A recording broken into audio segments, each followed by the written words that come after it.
नमस्कार साथियों, कैसे हो आप लोग। उम्मीद है दोस्तों आप लोग अपने ज़िंदगी में खुश होंगे और मस्त भी होंगे। मैं प्रशांत, आप देख रहे all biography channel.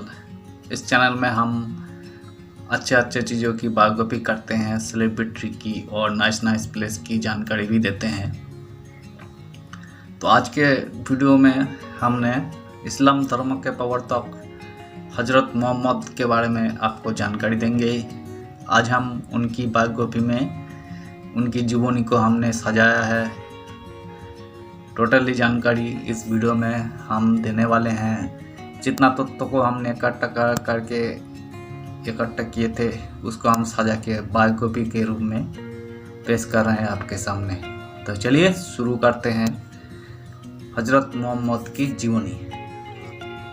Biography of हज़रत मोहम्मद इन हिंदी में। प्रस्तावना। मुस्लिम धर्म के प्रवर्तक हज़रत मोहम्मद माने जाते हैं, जिन्होंने अपनी धार्मिक सहिष्णुता एवं श्रेष्ठ चारित्रिक गुणों से इस धर्म को एक महान धर्म के रूप में प्रतिष्ठित किया है।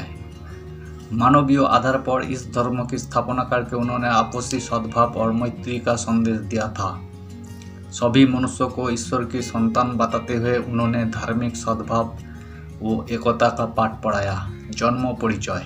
उनका जन्म व मृत्यु 571 से 632 ईसा के बीच मानी जाती है। अरब देश के काबा शहर नामक शहर में हज़रत मोहम्मद साहब का जन्म हुआ था। उनके पिता हज़रत अब्दुल्ला और माता बीबी अमना थी। ये लोग कुरैश नाम के घराने से थे। जब वे 2 महीने के थे तो उनके पिता को देहावसान हो गया था और उनकी माता भी कुछ ही दिनों में चल बसी थी। उनका लालन पालन दादा हज़रत अब्दुल मुत्तलिब ने किया। कुछ दिनों बाद उनका भी इंतकाल हो गया।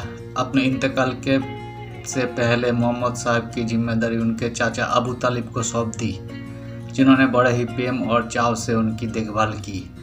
बचपन से ही हज़रत गंभीर स्वभाव के, कम तथा मीठा बोलने वाले थे, जबकि अरब के लोग दगा फरेब झूठ बोलने में अपना जीवन बिताते थे। उनकी सच्चाई को देखकर लोग उन्हें अल-अमीन अर्थात सच्चे ईमानदार अथवा सत्यवती कहते थे। बचपन से उनमें संतों के समकक्ष गुण थे। उनके समय में अरब में स्त्रियों पर विभिन्न प्रकार के अत्याचार हो रहे थे। झूठ फरेब आतंक का बोलबाला था। लोग अंधविश्वासों से डूबे हुए थे। बड़े होने पर मोहम्मद साहब ने रोजगार व्यापार करने का कार्य शुरू किया। धंधे में ईमानदारी पर उन्हें बेहद विश्वास था। उनकी मेहनत और ईमानदारी की प्रशंसा इतनी फैली कि बीबी खदीजा नामक महिला ने उनको सिराज भेजा। वे तिजारत करने के लिए बाहर गए। व्यापार में उनको काफ़ी लाभ हुआ। फिर वे मक्का आ गए। उनकी ईमानदारी से प्रभावित होकर बीबी खदीजा ने उनके सामने विवाह का प्रस्ताव रखा।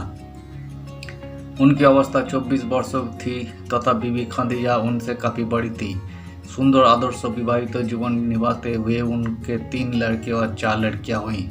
हज़रत मोहम्मद अपने घर परिवार के लोगों तथा नौकरों के साथ भी बहुत नरमी का व्यवहार रखते थे। सादा भोजन, सादा कपड़े और अपना काम खुद करना तथा साफ सफाई रखना उनके स्वभाव में शामिल था। सांसारिक जीवन जीते हुए भी वे यही सोचा करते थे कि लोगों को बुराई के रास्ते से कैसे हटाया जाए।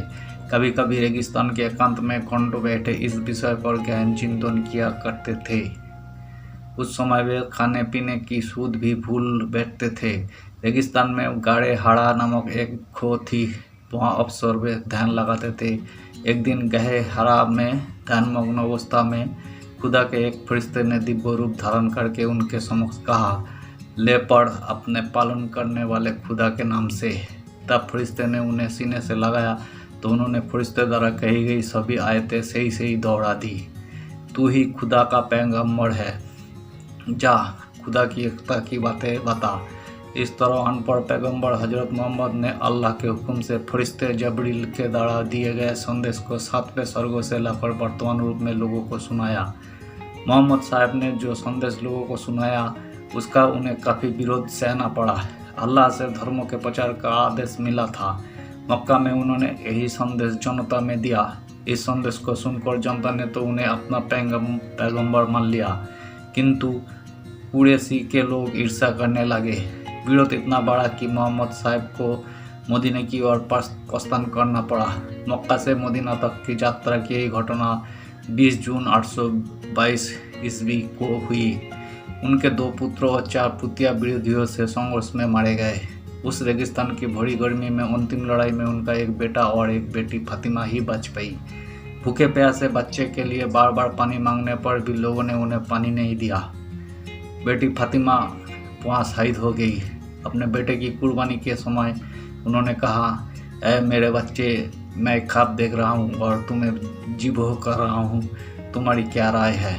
अल्लाह ने चाहा तो मुझे सर्व करने वाली में ही पाइएगा। बाप ने बेटे को माथे के बल बिठाया। यही परीक्षा खुदा ने पैगम्बर मोहम्मद की ली थी। इब्राहिम ने अपने बच्चों को जीबो करने के लिए छुरी चलाई थी, किंतु कुछ ऐसा हुआ कि वहाँ एक बकरा था जो उनके बेटे की जगह खड़ा था। आकाशवाणी हुई कि तुम मेरी परीक्षा में सफल हुए। इस तरह इस्लाम धर्म का प्रचार करते हुए उन्हें बहुत से अत्याचार भी झेलने पड़े। जैसे जैसे मुसलमानों की जमात बढ़ती गई, वैसे वैसे उनके खिलाफ जुल्म बढ़ता गया। लोगों ने उनके रास्ते में कांटे बिछाए, बुरी बुरी गालियाँ दी, सिर पर कूड़ा करकट फेंक दिया। नमाज पढ़ते समय उनकी गर्दन पर पाखना तक कर दिया जाता था। अरब की जलती रेत पर लिटाकर सीने पर भारी तपे चट्टान तब तक उनके अनुयायियों पर भी लादे जाते जब तक वे मर नहीं जाते। वही आदमियों के टुकड़े टुकड़े कर डाले। जुल्म सहकर भी उनके साथी नए धर्मों पर दृढ़ता से डटे रहे। हज के समय जब वे इस्लाम का उपदेश सुनाकर मक्का जा रहे थे तो दुश्मन उनको मारने की फिराक में थे। वहाँ से 52 वर्षों की अवस्था में जब वे मदीना पहुँचे तो मक्के में रहने वाले उनके विरोधियों ने मदीने पर हमला कर दिया। सुलह की कोशिश के बाद भी लड़ाई छिड़ी और घमासान युद्ध हुआ।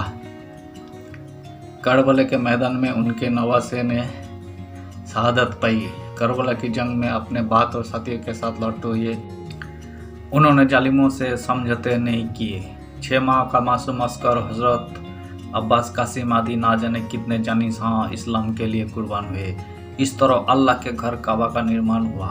1,24,000 मुसलमानों के साथ हज गए। काबा के लोगों ने भी हार मानकर इस्लाम कबूल कर लिया। इस तरह अरब में मुसलमान धर्म की ज्योति जगमगा उठी। 63 वर्षों की उम्र में मक्के का आखिरी हज करते हुए वे सख्त बीमार हो गए, किंतु नमाज अदा करनी नहीं छोड़ी। मरते समय एक आदमी के 3-3 दिहरम पैसे चुकाना नहीं भूले। कुरान के धार्मिक सिद्धांत इस्लाम धर्म की मुख्य किताब कुरान पाक है। यही आज से 1400 वर्षों पहले लिखी गई थी।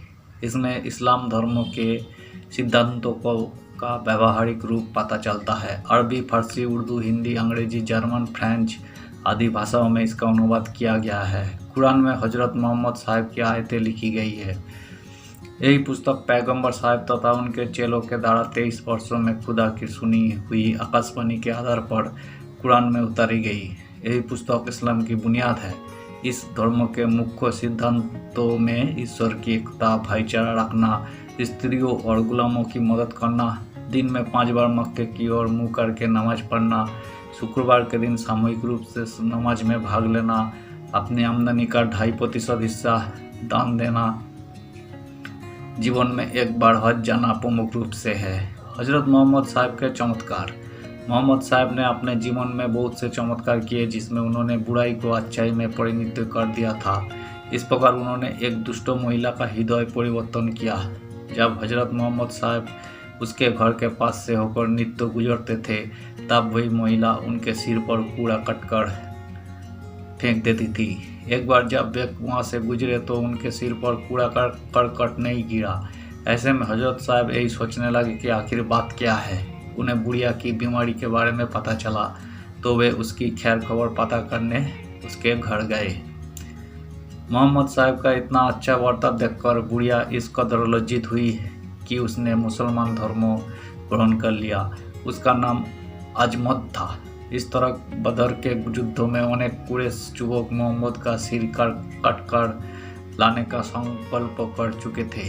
दासुर नामक एक कुरैशी जब पेड़ के नीचे सोए हुए हजरत मोहम्मद पर चुपके से हमला करने के प्रयास में था तब अचानक हजरत के मुख से अल्लाह का ऐसा स्वर निकला कि दासुर उनके पैरों पर गिर पड़ा और उनका शिष्य बन गया। एक उद्दंड व्यक्ति उनके घर इस आशय से आया था कि वही हजरत को पूरी तरह से परेशान करके छोड़ेगा, इसलिए उसने इतना खाना खाया कि हजरत तो क्या घर के किसी भी सदस्य के लिए खाना नहीं बचा, सभी भूखे पेट ही सो गए थे। इधर अधिक खाना खा लेने की वजह से उस व्यक्ति को इतनी अधिक बदहजमी हुई कि उसने सोते सोते ही बिस्तर खड़ा कर दिया। उसके बाद वही उस स्थान से भाग खड़ा हुआ। सुबह जब हजरत साहब उसके कमरे में गए तो उन्हें वही व्यक्ति नदारद मिला। मुस्लिम धर्म के सिद्धांतों में खुदा को एक मानते हुए सभी पैगंबरों को एक मानना, हजरत मोहम्मद को आखिरी पैगंबर मानना प्रमुख है। इस्लाम धर्म का सार है खुदा या ईश्वर की मर्जी पर अपने आप को समर्पित कर देना। कमरे की ऐसी बुरी दशा देखकर वे कमरे की सफाई में लग गए। वही युवक अपनी तलवार लेने जब वापस आया तो हजरत साहब को अपनी गंदगी साफ करते पाया। उनके चेहरे पर जरा सी सिकोन तक नहीं थी। वही उदंड युवक शर्मिंदा होकर उनके चरणों पर गिर पड़ा और अपने किए की माफ़ी मांगी। उपसंस्कार। इस्लाम धर्म विश्व के कोने कोने में फैला हुआ है। इस धर्म के अनुयायी हमारे देश में भी काफ़ी संख्या में है। मुसलमानों में राजपूत तथा पंजाब और राजस्थान की कुछ जातियां भी हैं, जो इस बात का प्रतीक है कि इस धर्म के कुछ शासकों ने सामूहिक रूप से बलपूर्वक धर्म परिवर्तन करवाया था। हिंदू और इस्लाम हमारी भारतीय संस्कृति में इस तरह रच बस गए हैं कि दोनों के कुछ रीति रिवाजों की छाप एक दूसरे पर पड़ी हुई है। शिया और सुन्नी दो समुदाय में बंटे हुए इस धर्म में कुछ रूढ़िवादी मुसलमान हैं तो कुछ उदारवादी। यही धर्म शिक्षा संस्कृति के क्षेत्र में भी अपनी उन्नति की बाट जोड़ रहा है। थैंक यू दोस्तों। आज हमने इस वीडियो में इस्लाम धर्म के प्रवर्तक हजरत मोहम्मद के बारे में आपको जानकारी दी। उनकी जीवनी के बारे में हमने जानकारी दी। जितना हो सके मेरे से उनकी तथ्यों को हमने काट करके आपके सामने रखा। उम्मीद है दोस्तों वीडियो को आपको अच्छी लगी होगी। अगर वीडियो अच्छी लगी है तो प्लीज़ एक लाइक कर दीजिएगा। अगर आप चैनल पे नए आए हैं तो प्लीज़ एक सब्सक्राइब कर दीजिएगा और आप अपना ओपिनियन भी दे सकते हैं आप कमेंट करके। आपका कमेंट का हम रिस्पेक्ट करते हैं और हम आपका कमेंट के रिप्लाई भी करेंगे। उम्मीद है दोस्तों कि आप हमें ज़रूर सपोर्ट करोगी। बहुत बहुत धन्यवाद।